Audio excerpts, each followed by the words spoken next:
Good evening.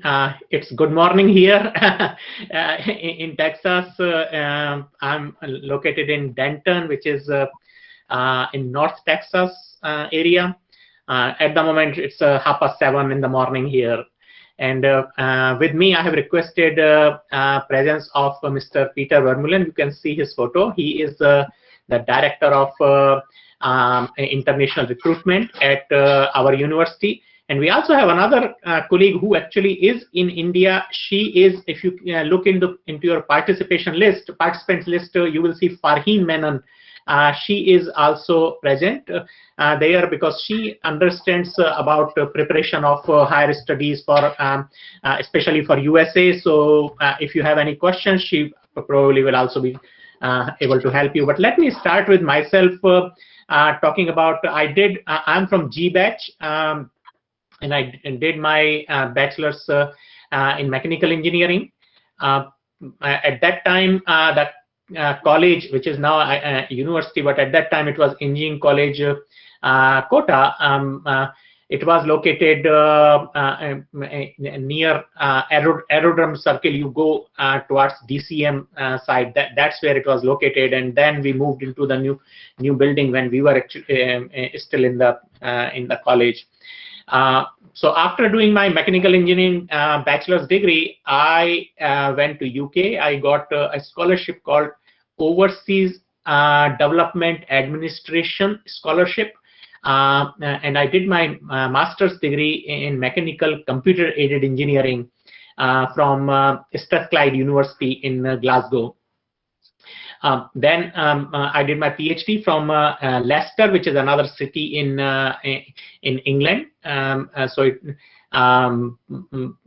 That was, I finished my PhD in 1996, and then at that time I got a job as a research scientist in Germany, an institute called German National Research Center for Information Technology, Gemeinschaft Mathematics und Dataverarbeitung, that's GMD, which is now actually part of Fraunhofer Institute, which I think Fraunhofer, more people know about Fraunhofer. That's a basic research institute chain in Germany. From there, I moved to New Zealand. I was at Massey University in Palmerston North, and I don't know if you know New Zealand geography. It has two main islands, kind of elongated islands, and I was in the North Island, but towards the bottom of North Island. That's where the Massey University is located. And I joined them as what they call senior lecturer. So you can think of an assistant professor rank. And then I became associate professor. I also started an advanced learning technology research center. So one of the things that I wanted to kind of emphasize here is that when I was doing my bachelor's degree, I was very keen on computers at that time, but application of computers, not purely computers as the hardware, software, but actually how they can be used for some applications. And so when I was doing my bachelor's degree, that time I did training at Tata Bearings in Kharagpur. And there, after that, I got a lot of data from them regarding bearings. And then I did my final project for bachelor BE degree to create a software system to select bearings, what could be called a very crude, very basic recommender systems. So you put certain, your desired input, what are you looking for, and then it will select the kind of bearing that should be suitable to you. It will give you a few different recommendations. It was very basic database-driven project, but it was fun for me to do. And that basically led me to the next stage of doing my master's in mechanical computer-aided engineering. But then when I was doing my PhD at that time, I switched completely into computer applications, and my PhD was basically how to use computers effectively to teach, how to provide better learning experience to the students. And that has been my passion, that has been my research area all the way through even till now. So when I was in New Zealand, I started Advanced Learning Technology Research Center, and then from there I moved to Canada. So I was in Athabasca University, which is actually fully online university, means completely online university. The first time we actually see our students when they come to graduation ceremony. So that's when we actually see the student. Oh, you were the one I was working with. You know, even all PhD students, everybody we see only at graduation.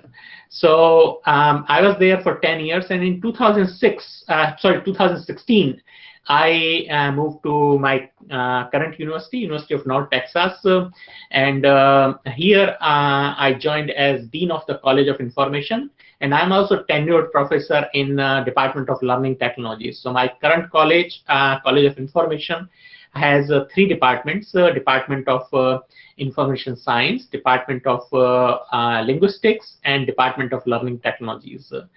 And so that's really what has happened. You know, with me, it's been fun. A little bit more I could add. I met my wife when I was doing my master's degree. She is from Warsaw. She is Polish, and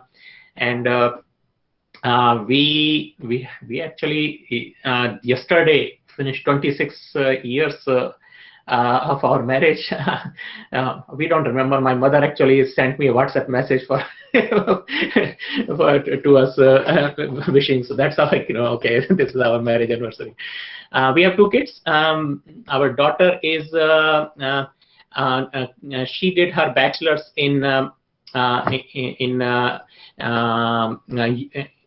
design, visual design, and now she's doing masters in user interaction, and she is 24 years old, and our son is 19 years old. He is doing biology degree, bachelor's degree, but pre-medical route. So that's what my journey is. I would like to invite, I don't know if you have any questions at this point. Otherwise, I would like to invite Mr. Peter Vermeulen to talk a little bit about, you know, what it is to, you know, to study in United States, what kind of preparation, you know, you should do, and all those kind of things. But I would be happy to answer any questions you have at this point.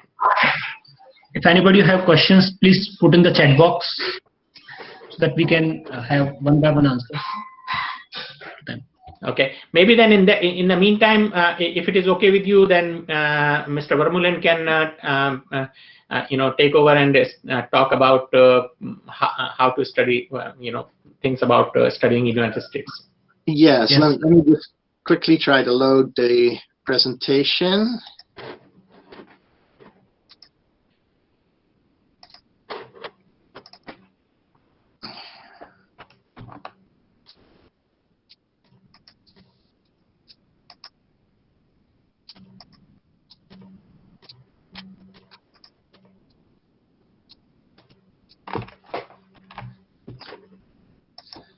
All right, can you see the title? Yes, I can. Okay, great. So, first of all, when you listen to Kinshuk sir talk about his career, something that always stands out to me is how he's kept an open mind to the opportunities, and this has really taken him around the world. And these are things that are open for you as well. You are starting out in a very marketable career, and I think you have these opportunities, just like Professor Kinshuk, to really let it take you on a fantastic career. I want to talk to you a little bit about what's changing in careers and how you could study in the US to be prepared for that. You know, I've been coming to India many years, and just 10 years ago, when I would come to India, I would look on the back of a auto, and it would say telecom, right? And that was in the middle of the telecom boom. And then just 5 years ago, when I would look on the back of an auto, it would say networks, right? And then everybody was looking for network engineers. And just at the beginning of this year, when it was still possible to travel, I came to India and I looked on the back of the auto, and it said data science. And so I get the picture, right? We're in the middle of a big data economy, and after COVID, when the economy recovers, a lot of companies are going to be looking for talent in that big data economy. And so don't make the mistake of focusing all your efforts on preparing for the previous economy. Make sure you're prepared for the economy of the future, and that has everything to do with big data. And so some of the degrees of the future are degrees that Professor Kinshuk and his colleagues in the College of Informatics are developing. And so at the moment, the popular majors that are preparing you for a great future in this big data economy are, for instance, data science and its cousin, information science. And then you've heard Dr. Kinshuk talk about learning technologies as well. You know, when Dr. Kinshuk was preparing and doing his degree in Kota, he had never heard about learning technologies, right? But this is a very fast-growing field.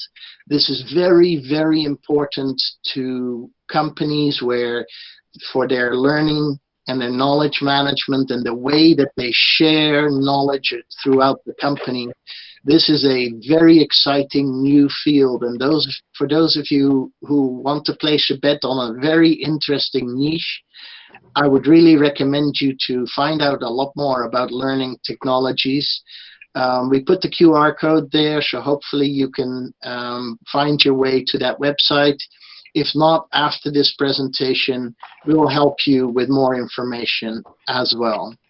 So I want to talk just quickly about how to apply to a US university, because people are making it needlessly complicated, right? We have all these acronyms for things, and people think it's difficult. But I promise you, with our assistance as well, this does not have to be a difficult process. Let me just quickly explain the elements of the process, and then we will introduce you also to our regional manager, who is here to help you with this process. So basically, when you apply to a US university, there are two parties who want something from you. There's the university and there's the government. And so the university, first of all, wants to know, have you been a strong student in the university where you're studying now, right? This is why we ask for your mark sheets. This is why we want to know, were your grades for your courses strong? That's your transcript. Second, we want to know, did you finish? Are you going to get your degree or diploma? And so often when you're applying, you're on your way there, right? You may not have the degree yet in hand, but at least you're on your way to finishing. Third, we often want to know, well, when you are with us, will you still be a successful student? And that's what a test like the GRE is for. And now, during this COVID time, actually many of the programs at North Texas are not requiring the GRE, but often US universities do require an entry test. Furthermore, they want to know, are you ready to study at a very fast pace in an English language environment? And so that's what the English test is for. In India, we often see the IELTS test. for which UNT requires 6-band. And then we want to know, are you making a well-informed choice about the studies that you're going to do? And so we often ask you to write a statement in which you explain why this study is a good fit for you. And then finally, we want to hear from a few people who know you well, how you are as a student, how you are as a scholar. And so that's what the letters of reference are for. And basically, applications are not more complicated than that. Yes, we have forms and we have deadlines and all of that. But those are simple administrative steps, and our representative can help you with that. And then the government, the US government, also wants a few things from students. They want to know, are you really the person you say you are? So you have to prove that with your passport. Furthermore, they want to know, are you really coming to the US to study? And for that, there is the visa interview in which you can make it clear to the consular officer that you have really prepared, you've studied everything to know about the school, the university that you're joining, and so that you can show that you are really a student. Furthermore, the government will check, will you have the finances available to at least be prepared for 1 year of studies in the US? And finally, and that's kind of important in these times, is they will check for the meningitis vaccination, because meningitis can spread very, very quickly on a university campus. So these are the 10 elements of every application in the US. And the good news is there is great help to make this a really simple process for you if you decide that you want to study in the US. Because we have in India, the University of North Texas, we have our own representative, Farheen Memon, who is on this call as well. Here you see her email address, untindia@unt.edu. And here you see her WhatsApp as well, so that you can send her a message, and Farheen would love to help you. And so with that, we'd love to get back to your questions and find out what can we tell you about. So Peter, there is a question in the chat, talks about, by the way, hi Farheen. Nice Hello. to see you. Yeah. There is a question actually about Germany, and I certainly do not have answer to that. I've never studied in Germany. I worked there, but I'm not sure if I so if you have any answer to that, please go ahead. What is the question? Question is, if we want to, okay, I think there is a slang English, yeah, but one of the things I would suggest every participant here, that when you write in English, please write formal English. These kind of slangs can give very wrong impression. That's not how officially, you would like to communicate. So anyway, if we want to study in Germany, how should I prepare? How should I get a scholarship? And all related things. Please explain. Yeah, so each country is a little bit different, right? But of course, preparation starts within your university itself, where your careers and placements office has been helping students study abroad for many, many years. So you start getting information at your own university, and then a second step that I would always take first is, whatever university you have in mind that you're going to study, go on their Facebook sites and look for the seniors who are already there, because they have done all the steps and they can explain to you much better than any website can how to take the steps to get there, right? So applying to universities is a social activity, right? It is not just researching the website, it is asking people to help you. And so go to Facebook, ask the seniors to help you, because they would love to help you. Now, specifically for a question like that about Germany, let's do this. We'll gather the questions that you have in the chat, and my team will give you a start to answering those questions. Each country in the European Union, they have great international education advisors, and we will put you in contact with an education advisor for Germany. We'd love to help you out with that too. I love the ambition as well. Yeah. The idea of, you know, choose wherever your passion takes you. And if that's Germany, that is fantastic. And Peter, nobody has asked this question, but I'm pretty sure a lot of students are having that question about scholarships as such. You know, how do you apply for scholarships or even for US? Perhaps a little bit on that may actually help everybody here. Yeah, for sure. And so scholarship, the US is like India. The US is a federal country, right? So it has the different states, just like you guys are in Rajasthan, we are in Texas. And so a state university like North Texas gets a lot of its money, and including a lot of its scholarships, from the state, right?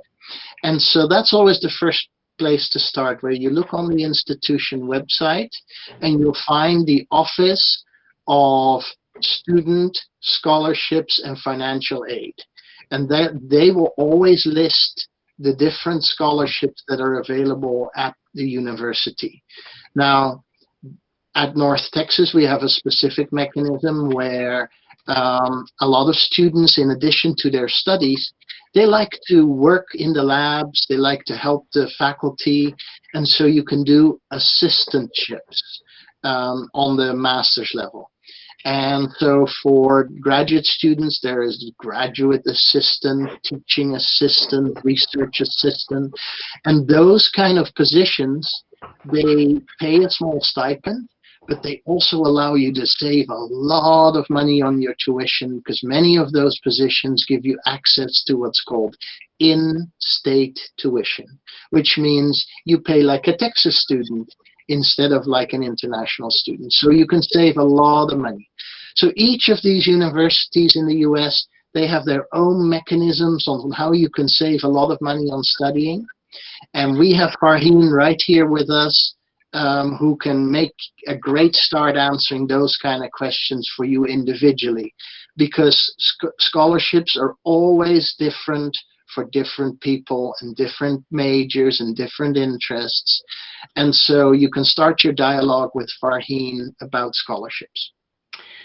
Wonderful. And there is another question that probably I can answer. It says, in our transcript, our projects are also given preference, and if yes, what kind of projects are preferred? As you said, data science is the recent growing technology. So if we have project on it, does it make any difference in our selection? Yes, it does, certainly, especially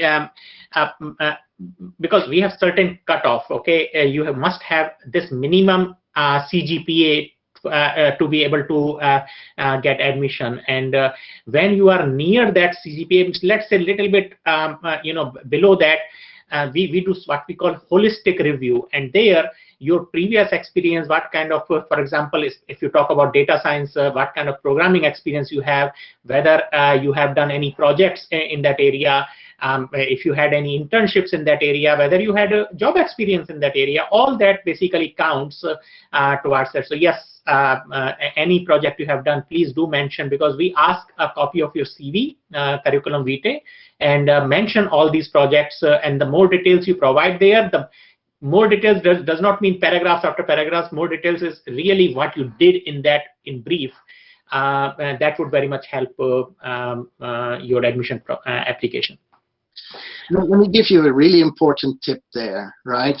We see many statements who you go on and you say, I did this and I read that and I did this project and blah, blah, blah. But sometimes you forget to make the link to the university where you want to study. A very strong statement is to say, you know, I've looked at your website. I see that you have a professor, for instance, Dr. Kinshuk, and he's into a specific form of using the software for learning. And that is very close to the project I have done. And that's why I think it's a good fit. That's a good letter, right? Where you have studied the university where you're going, you understand what the faculty there are researching, and then you make the connection to yourself and say, okay, and that's why I want to be at North Texas, because that fits with my interest. That's a great statement like that. Another question is, what has to be done to change my current branch to another of my interest if I find one in future, let's say applied science and technology, and what are the requirements college will ask from my side? Perhaps Peter, you might be better to answer this question. What I can say to start with is that depending on what you are trying to apply, not all branches require the same degree. Means there are a lot of flexibilities there when you go for a master's degree. You can change branch without any problem. But of course, there has to be some meaning to that. How do you link between those two? So Peter. Yeah, the beauty of the American education system is that it's like blocks of Lego, right? And so you can build your degree with taking from different areas. Of course, for the university, when you first start in your program, we want to know that you're on a good track, that you're going to have good grades, and that you're going to finish. And so at first, in your program, in the first semester, second semester, we really want you to stay put and really get into your studies that you chose initially. But then by all means, start looking around and start later on when your grades are good and you're on a track that you're safe, that we know you're going to progress and finish. Then by all means, go look in other departments as well and add that coursework into your degree plan. That's the flexibility that studying in the US offers you, and that's the best preparation for a great career, right? Where not only do you have a really good strength in the field that you chose, but you have taken in elective courses and experiences in the other areas, and there's lots of opportunities for that.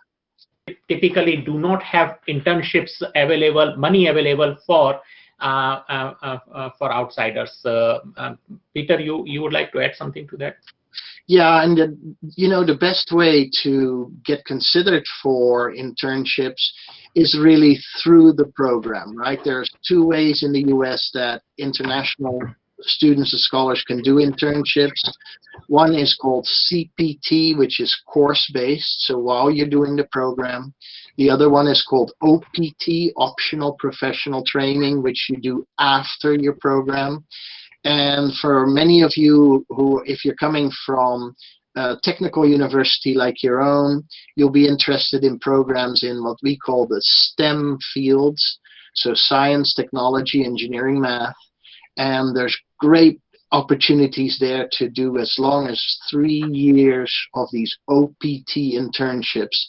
And so if you're interested in getting experience from industry, that's really the way to go, to study your degree program, and then in your degree program to work very closely with your faculty members, with the professors, because they of course are very much in contact with industry. They are working with the companies that have the latest software. They are very much at the forefront of being able to help you, guide you as to where the good internships might be.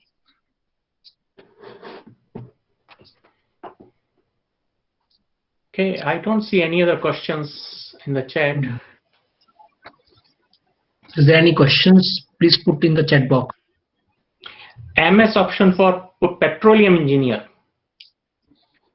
Yes, so Texas is an energy state, right? And so many of our universities actually do have specific programs in the area of energy engineering. At North Texas, we have a combination within our mechanical group that does mechanical and energy engineering. I have to tell you though, there's a very fast shift going on from not just petroleum engineering, but much more into sustainable energy resources, right? A lot of governments are now spending very large amounts of money to try and wean our economy off of a carbon economy and onto sustainable energy. And at North Texas, we are on our doorstep, we have the world's largest oil company, right? ExxonMobil. And ExxonMobil, surprisingly, is spending a lot of money on research, much more into sustainable forms of energy, right? Solar, wind, all the new forms of energy, and the new forms of energy carriers, batteries. And so those are the exciting fields of the future. And there's nothing wrong with, at first, starting out in the carbon economy, but look ahead to where the economy and the jobs of the future are going, and they are in the new sustainable energy fields. Peter, there are two questions which are kind of related. One is, how can we choose the right university for us in USA? And second is, process for getting into an Ivy League college for an MBA. Yes. Let me do the last one first. So business schools, MBA programs, the big key to getting into MBA programs is the GMAT test, right? GMAT, Graduate Management Aptitude Test.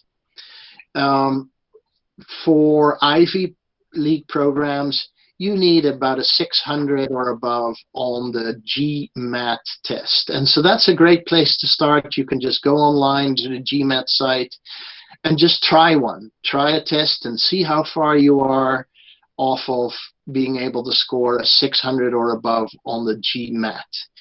Then the other question is, it really depends with the Ivy League schools on what kind of industry do you want to go into.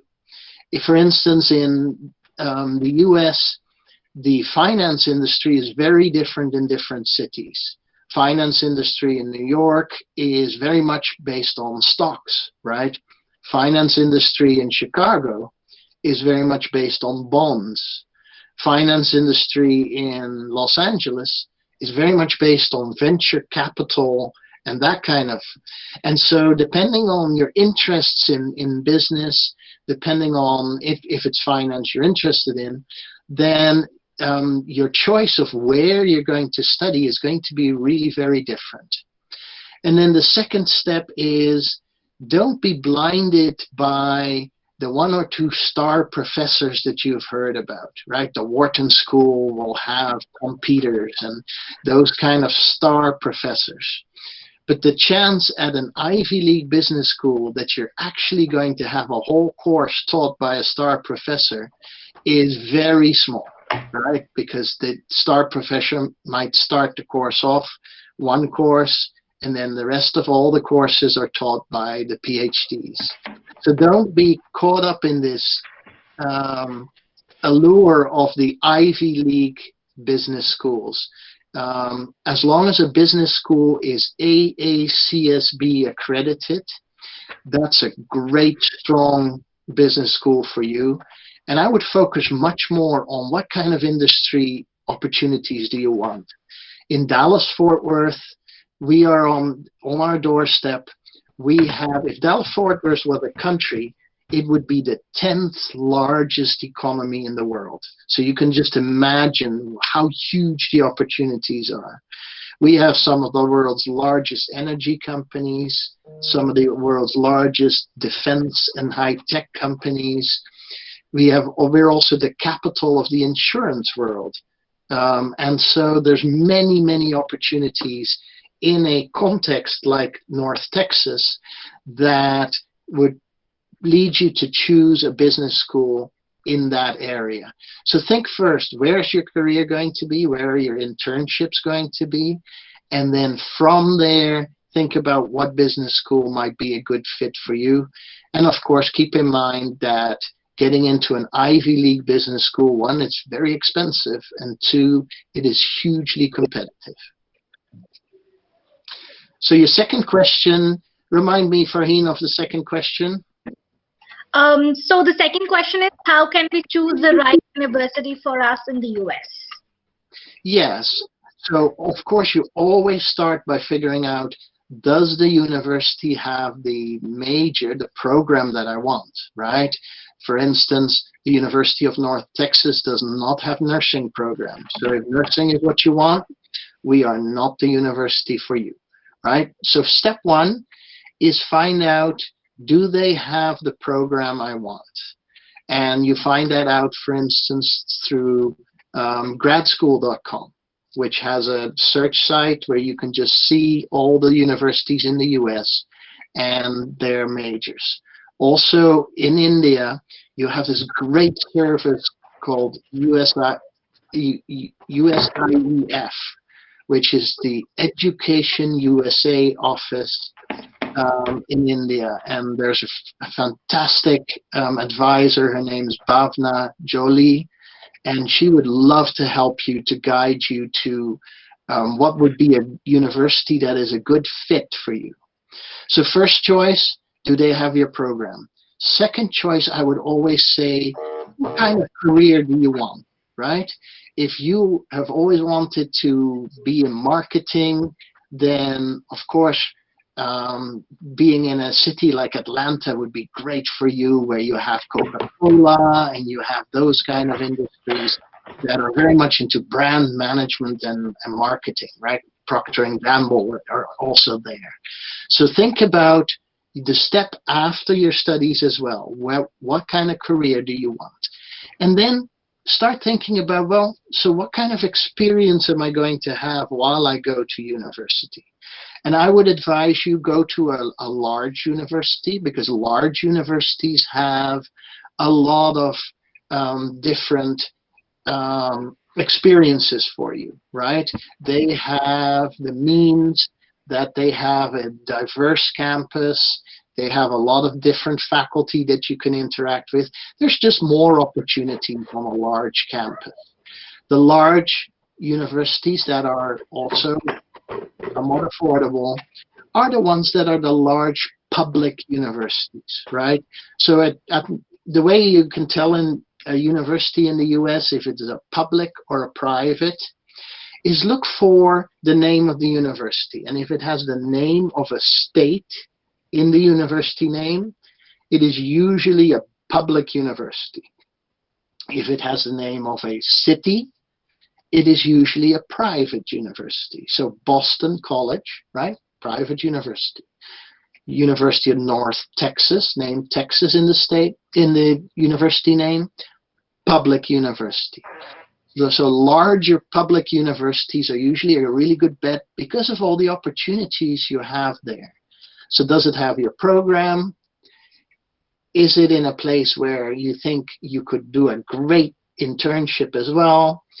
And then, will the university really be a great place to study? Will there be lots of opportunities for me? And then the next step is, once you've kind of researched that, is talk to people, right? It's a social process. For University of North Texas, go on ISAUNT on Facebook and talk to the seniors. Ask them what it's like to study there, right? Because that gives you the more rich picture of what it's really like. US universities have beautiful websites and happy smiley brochures, right? But ask the people themselves what it's like.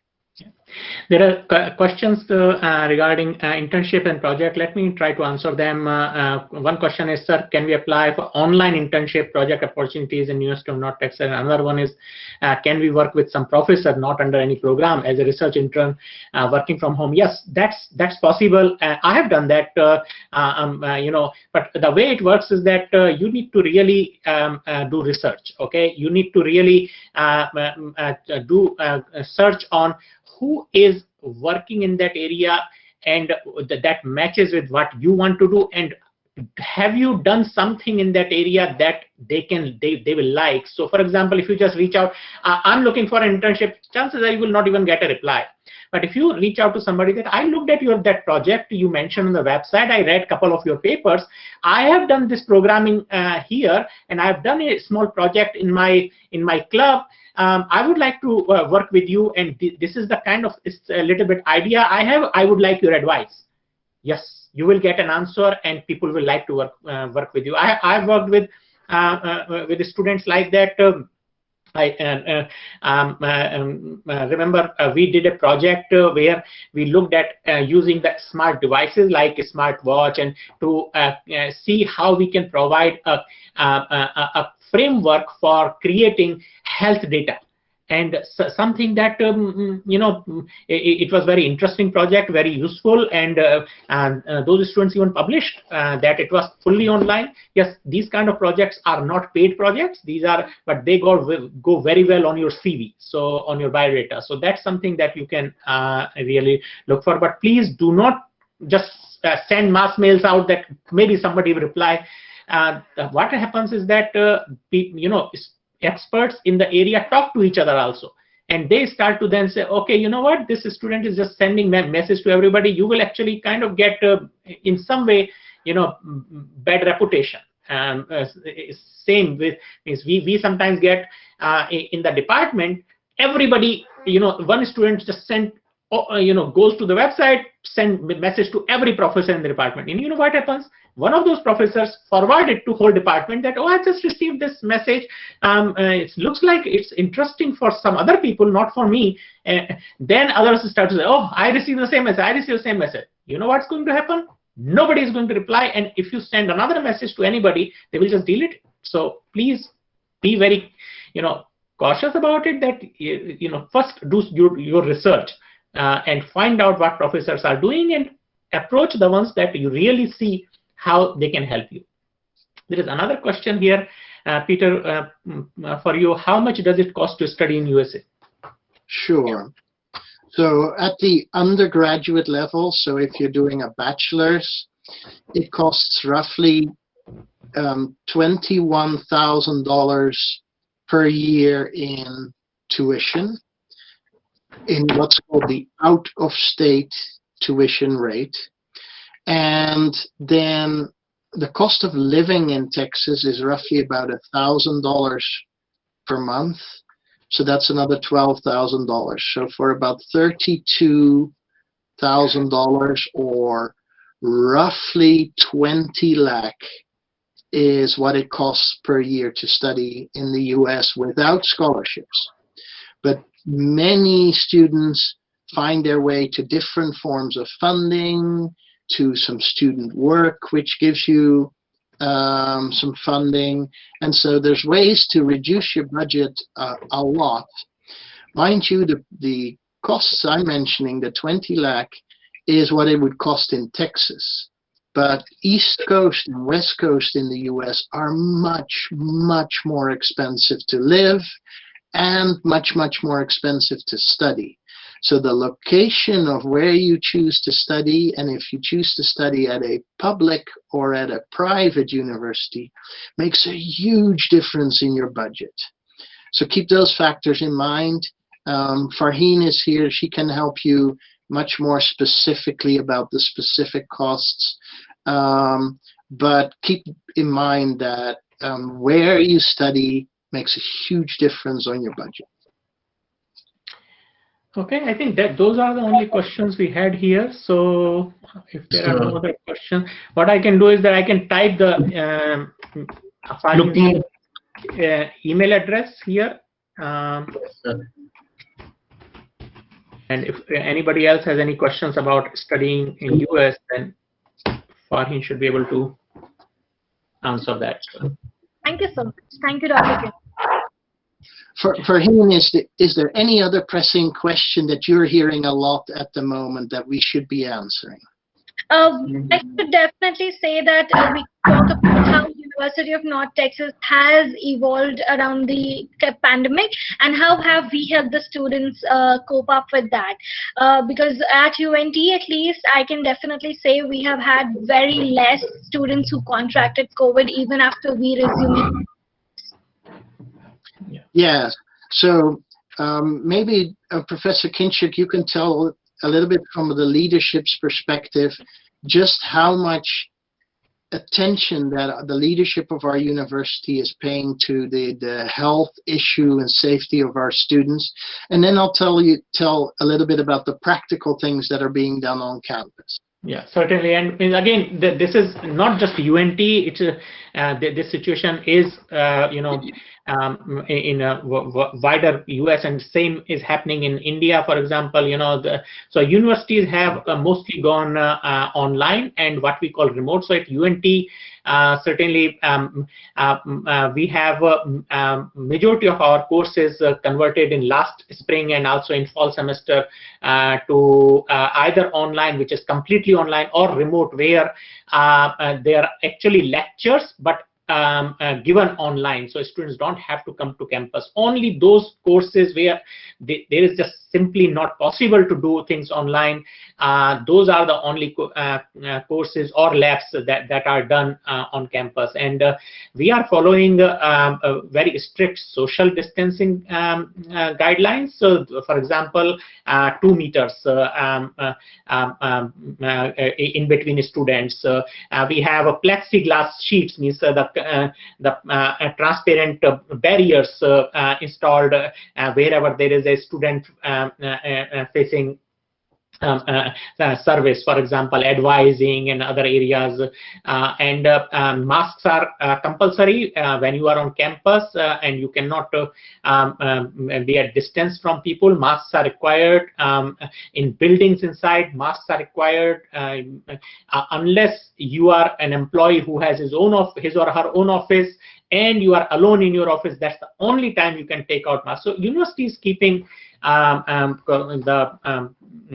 health as at the forefront of anything else. There is a question here: what must be the minimum CGPA we should have to study at UNT? Peter, you would like to take that one? Yeah. So usually for graduate studies, what graduate departments want is they want you to have a score of 3 out of 4 in the US system, right? What we call a 3.0 out of 4, which is basically in the US grading system is 75% on the US grading system. But the US grading system is a little bit different from the grading system in India. In the US, it's a little bit easier to get a high grade. India grades, and you know that from your own institution, they're strict, right? It's a little bit more difficult to get a high grade. And so there's a conversion factor where we consider that a 3.0 in the US would be roughly equivalent to a 65% in the Indian grading scale at your university. And so at a Cgpa, a cumulative GPA of about 65, that's where you become competitive to be admitted to US master level programs. Yeah, and also because in India, different universities have different kind of quality status, and that's where the NAAC rating, NAAC rating, that comes in picture. So Peter, you would like to say a little bit about that? Definitely. So US universities are aware, of course, of the different types of schools in India. And we're reading very quickly now about the whole new education system that's going to come about as well. It's, wow, lots of changes. But so, yes, we're aware of the NAAC rating. Schools that have a NAAC A rating or above, we are a little bit more lenient in allowing you to have slightly less high grades, because we know that NAAC A schools really are very tough on their grading scales as well. And so Farheen and my team here in Texas, we do understand the different grading levels of the schools, and we will work with you and help advise on which programs you'll be competitive for. So, okay, perhaps this is the time to wrap up. Yes, there is no questions in the chat box. I would like to give some advice to the students. Just as an ending note, as a closing note, and that is, if you're planning to apply to a US university like UNT, the best time for you to start is at least 8 months to a year in advance, because you have to give multiple tests, you have to prepare for those tests, and you also have to make an application to the university. With all the documentation process, you would certainly want to be very much on time. You want to have enough time in your hand to make your funding availability, to apply for your visa interviews, and then have enough time to be able to fly on the campus as well. So applying a year in advance would give you enough time. So if there are students who are planning right now to come to the US next year, which is the fall semester or August 2021, you should start preparing for your entrance exams and your application procedures right now. And if you're planning for spring 2022 intake, which is January intake, these two are major intakes that a US university would have, so then you can plan accordingly. So my advice is, if you're starting to think about that, reach out to Farheen and at least tell her about your plans, so that she can have you on her radar, and then she will start a dialogue with you and say, okay, what are your plans? What are your thoughts? And she will start advising you as to how you can best prepare. Yes. Okay. Sure. Wonderful. Go ahead. Now I would like to, yes sir. So now I would like to, over Manish sir, to pass a vote of thanks to Professor Kinshuk sir and Mr. Peter Wemulin and Farheen Menon, ma'am. Thank you. Thank you.